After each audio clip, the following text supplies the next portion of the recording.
তোমালোকক আজি সাইন্টিফিক ৰিয়েলিজমৰ যোনবিলাক কোৱেশ্চন আগতে আহি আছে হেতু দেখাই দিছো define scientific realism state the exponent of scientific realism বৈজ্ঞানিক বাস্তৱবাদৰ সংজ্ঞা আগবঢ়োৱা বৈজ্ঞানিক বাস্তৱবাদৰ প্ৰবক্তাজনৰ নাম লিখা এটো 3+1 দিছে মানে সাইন্টিফিক ৰিয়েলিজমৰ ডেফিনেশন দিউতে সাইন্টিফিক ৰিয়েলিজমৰ ক্যাৰেক্টাৰিষ্টিক্স আৰু তাৰ বিষয়ে অলপ লিখিব লাগিব তাৰ পিছত দিছে বৈজ্ঞানিক বাস্তৱবাদৰ প্ৰবক্তাজনৰ নাম এক্সপোনেন্ট জনৰ নাম দিছে জন লক 2018 আহিছে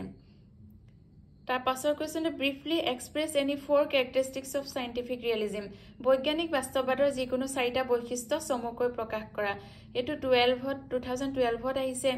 18ত আহিছে 19ত আহিছে 21ত আহিছে 22ত আহিছে 23ত আহিছে কেতিয়াবা 4 মাৰ্কছৰ হয় কেতিয়াবা 2 মাৰ্কছৰ হয় কেতিয়াবা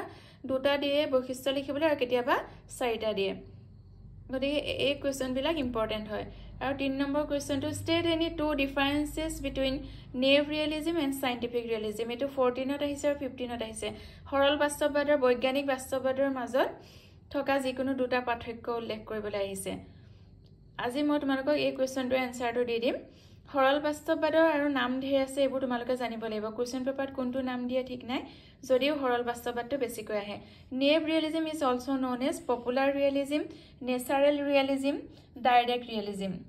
মানে ইয়াৰ চাৰিটা নাম আছে একেটা বস্তুৰে একেটা থিওৰি সৰল বাস্তৱবাদক প্ৰত্যক্ষ বাস্তৱবাদ প্ৰাকৃতিক বাস্তৱবাদ আৰু লৌকিক বাস্তৱবাদ নামেৰে জনা যায় এই নামবোৰ তোমালোকে জানিব লাগিব বৈজ্ঞানিক বাস্তৱবাদ ডক আকৌ প্ৰতিকল্প বা প্ৰতীকবাদ প্ৰতিনিধিত্ববাদ বা বিচাৰবাদ নামেৰেও জনা যায় scientific realism is also known as representationalism critical realism এই নাম দুটাও জানিব লাগিব যে ৰিপ্ৰেজেন্টেশনেলিজম মানে হৈছে সাইন্টিফিক ৰিয়েলিজম আৰু ক্ৰিটিক্যাল ৰিয়েলিজম মানে হৈছে সাইন্টিফিক ৰিয়েলিজম নেভ ৰিয়েলিজমৰ আনকেইটা নাম হৈছে পপুলাৰ ৰিয়েলিজম নেচাৰেল ৰিয়েলিজম আৰু ডাইৰেক্ট ৰিয়েলিজম সৰল বাস্তৱবাদ আৰু বৈজ্ঞানিক বাস্তৱবাদৰ মাজৰ পাৰ্থক্য হৈছে নাম্বাৰ 1 সৰল বাস্তৱবাদৰ মতে বাহ্যিক জগতৰ জ্ঞান আমি প্ৰত্যক্ষৰ জৰিয়তে লাভ কৰো জ্ঞাতাই যি ধৰণে বস্তু এটাক প্ৰত্যক্ষ কৰে বস্তুৰ প্ৰকৃত স্বৰূপটো তেনেকৈ কিন্তু বৈজ্ঞানিক বাস্তৱবাদৰ মতে জ্ঞান এক পৰোক্ষ প্ৰক্ৰিয়া এটা হৈছে প্ৰত্যক্ষ আৰু এটা হৈছে পৰোক্ষ প্ৰক্ৰিয়া কাৰণ বিষয়বস্তু জ্ঞাতাই জানিব নোৱাৰে তাৰ প্ৰতিলিপি বা প্ৰত্যক্ষে জানিব পাৰে নাম্বাৰ 2 হৈছে সৰল বাস্তৱবাদৰ মতে বিষয়বস্তুৰ জ্ঞান তাৰ গুণৰ দ্বাৰা জনা যায় গুণসমূহ বস্তুৰ ধৰ্ম বৈজ্ঞানিক বাস্তৱবাদৰ মতে বস্তুবোৰ গুণৰ জৰিয়তে জানিব পাৰি যদিও বাহ্য বস্তুত থকা সকলোবোৰ গুণ বস্তুগত নহয় কিছুমান গুণ মনোগত নাম্বাৰ 3 সৰল বাস্তৱবাদে জ্ঞানৰ আত্মনিষ্ঠতাক অস্বীকাৰ কৰে কিন্তু বৈজ্ঞানিক বাস্তৱবাদে গৌণ গুণসমূহ মনোগত বুলি কৈ জ্ঞান প্ৰক্ৰিয়াত আত্মনিষ্ঠতাক স্বীকাৰ কৰিছে 4 নম্বৰটো সৰল বাস্তৱবাদৰ মতে বাহ্য বস্তুৱে আমাৰ মনত সংবেদনৰ সৃষ্টি কৰে সেই সংবেদন সকলোৰে কাৰণে একে হয় কিন্তু বৈজ্ঞানিক বাস্তৱবাদৰ মতে বাহ্য বস্তু সদায় অজ্ঞাত আৰু অজ্ঞেয় জ্ঞান হল ধাৰণা স্বৰূপ বাহ্য বস্তুৰ প্ৰতীক মাত্ৰ 5 নম্বৰটো সৰল বাস্তৱবাদৰ মতে স্বচ্ছ দাপোন এখনত কোনো বস্তু যি ধৰণে প্ৰতিবিম্বিত হয় এনেদৰে জ্ঞানৰ বিষয়বস্তু আমাৰ সন্মুখত হুবহু প্ৰতিফলিত হয় কিন্তু বৈজ্ঞানিক বাস্তৱবাদৰ মতে আমাৰ মন বা চেতনা এখন পৰ্দাৰ নিচিনা জ্ঞানৰ বিষয়বস্তুবোৰ এই পৰ্দাত প্ৰতিবিম্বিত হয় আৰু ধাৰণা ৰূপে প্ৰতিফলিত হয় Naive realism and scientific realism are two important forms of realism among the various other forms of realism. Like naive realism,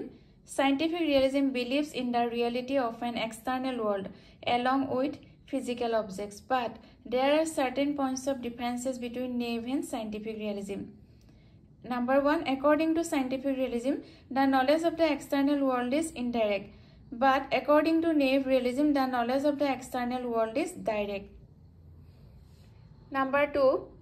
according to naive realism, the object of knowledge is exactly reflected before us as like as something is seen in front of a mirror. But according to scientific realism, knowledge can be obtained by the representations of the external object.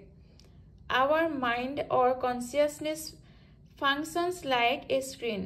The subject matter of our knowledge is mirrored on this screen and reflected in the form of ideas. Naive realism refuses to accept the subjective aspect of knowledge, but Locke accepts the subjective aspect of knowledge because secondary qualities are mind-dependent. Number 4. While naive realism holds that the object have qualities, scientific realism holds that the object have only primary qualities because secondary qualities are imposed on the object by the mind. Number 5. Naive realism holds that objects are public, but scientific realism holds that regarding the secondary qualities, objects are private.